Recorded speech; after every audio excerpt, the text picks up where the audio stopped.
रहे हैं, लेकिन यह आजादी हमें उपहार में नहीं मिली है। इसके लिए एक लंबी यात्रा करनी पड़ी है, आजादी की यात्रा। इस यात्रा में हजारों लाखों लोगों ने अपनी जान की कुर्बानी दी। 1919 जलियांवाला बाग।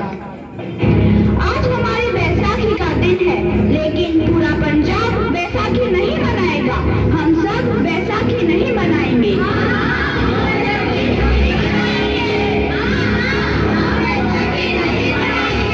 जब तक हम अंग्रेजों को भारत से बाहर नहीं निकाल देते, पूरा पंजाब बैसाखी नहीं मनाएगा।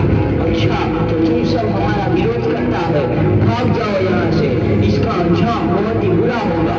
हम नहीं जाएंगे, तुम लोग जाओगे। हमें नहीं, तुमको भारत से भागना होगा।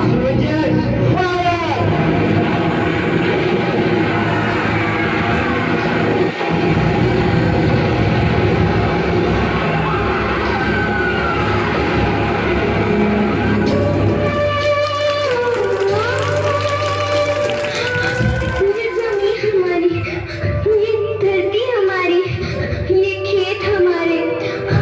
अभी थोड़ी देर पहले हमारी ये फसलें लहरा रही थी, पर इन अंग्रेजों ने हमारी फसलें बर्बाद कर दी।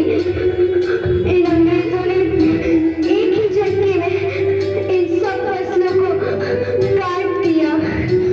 अंग्रेजों, तुम्हारे इस अत्याचार से हम डरेंगे नहीं। इस अत्याचार का बदला लेकर रहेंगे। हम आजादी लेकर रहेंगे। जलियांवाला बाग हर हिंदुस्तानी की आंख नम कर गया। इस कांड में कितने मासूमों की आहुति चढ़ गई। इतनी हैवानियत से इंसानियत कत्ल कर दी गई। जलियांवाला बाग के हत्याकांड ने आजादी की आग में घी देने का काम किया। मासूम औरतों, बच्चों की दर्द भरी चीखें और सिसकियां इनकलाब का गूंज बनकर उभरी। लाला लाजपत राय, भगत सिंह, राजगुरु, सुखदेव सरीखे क्रांतिकारियों ने भारत की इस जमीन से विदेशी दरिंदों को निकाल फेंकने के मंसूबे मजबूत कर लिए। 8 अप्रैल 1929 लाला लाजपत राय के नेतृत्व में साइमन कमीशन के खिलाफ एक भारी जुलूस निकाला गया।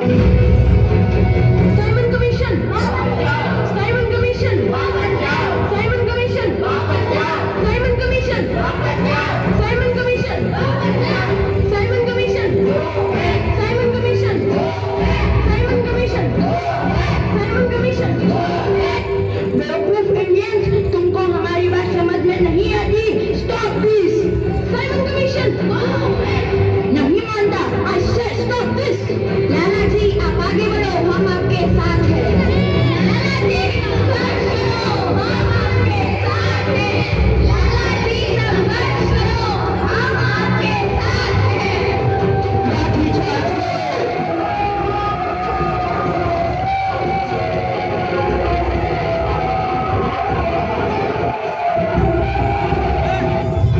अरे लाला जी को तो बहुत गहरी चोट लगी है, उनका सर फट गया है। मेरे शरीर में लगी एक एक लाठी अंग्रेजी सरकार के कफन में कील का काम करेगी। ये आजादी की लड़ाई रुकनी नहीं चाहिए। ये जिम्मेदारी मैं तुम सबको सौंप कर जा रहा हूँ। लाला लाजपत राय की दर्दनाक मौत के बाद भगत सिंह, सुखदेव, राजगुरु वतन के इन मतवालों के खून में ऐसा बल आया जिसका सामना करना अंग्रेजी सरकार के लिए मुश्किल हो गया। अंग्रेजों को करारा जवाब देने के लिए स्कॉट और सैंडर्स को मारने की रूपरेखा रची गई।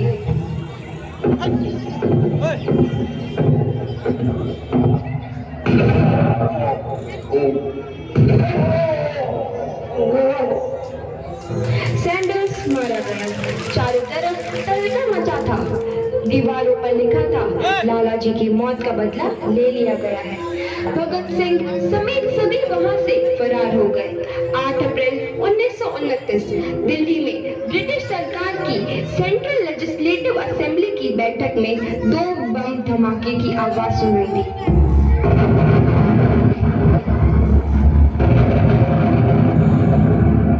इन धमाकों ने अंग्रेजी हुकूमत को हिला कर रख दिया।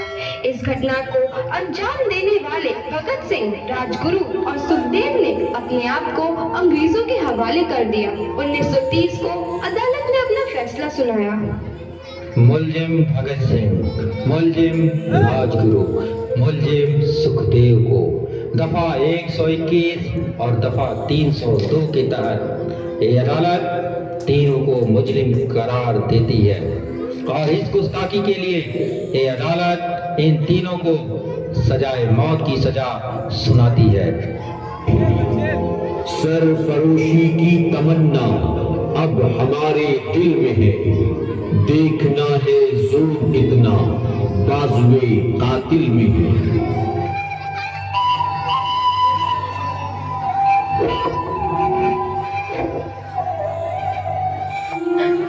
पुत्र की हाल है तेरा।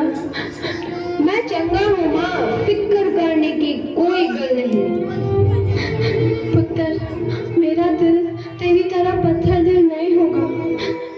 तेरी ये गला सुन के मेरा कलेजा फटे जा रहा है। माँ, मेरा दिल कोई पत्थर जैसा नहीं है, एक वतन परस्त का दिल है जो मेरे देश प्रेम के जज्बे को ताकत देता है। बेटा, मेरा लाल।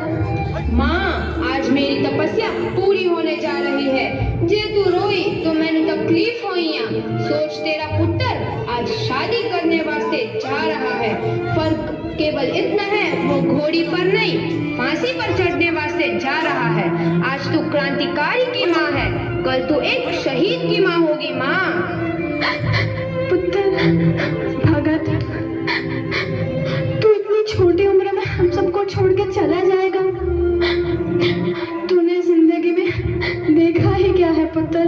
मैंने अपनी माँ देखी है, जिसने मुझे एक ही बात बताई है कि बेटे, अपने देश के लिए एक बार मरना 100 बार जन्म लेने के बराबर होता है। अच्छा माँ, अब आशीर्वाद दे, आखिरी बार विदाई लेने का समय आ गया है। भगत, मेरे लाल।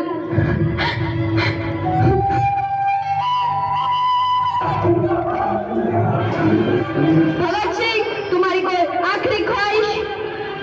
हमारे हाथ खोल दिए जाए। हम तीनों दोस्त एक दूसरे से गले मिलना चाहते हैं। इनके हाथ खोल दिए जाए।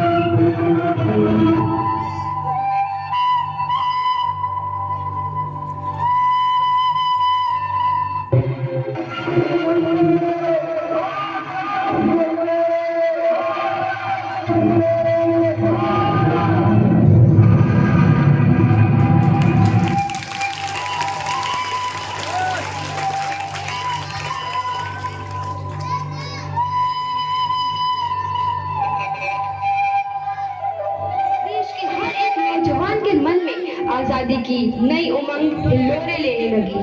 अंग्रेजों भारत छोड़ो का नारा जोर पकड़ रहा था। सबने एक आजाद भारत का सपना देखना आरंभ कर दिया था। हर कोई अपने अपने ढंग से इस महायज्ञ में अपनी आहुति दे रहा था। सुभाष चंद्र बोस, रानी लक्ष्मीबाई, तात्या टोपे और मंगल पांडे जैसे शहीदों की कुर्बानी देने आई। 15 अगस्त 1947 को भारत आजाद हुआ।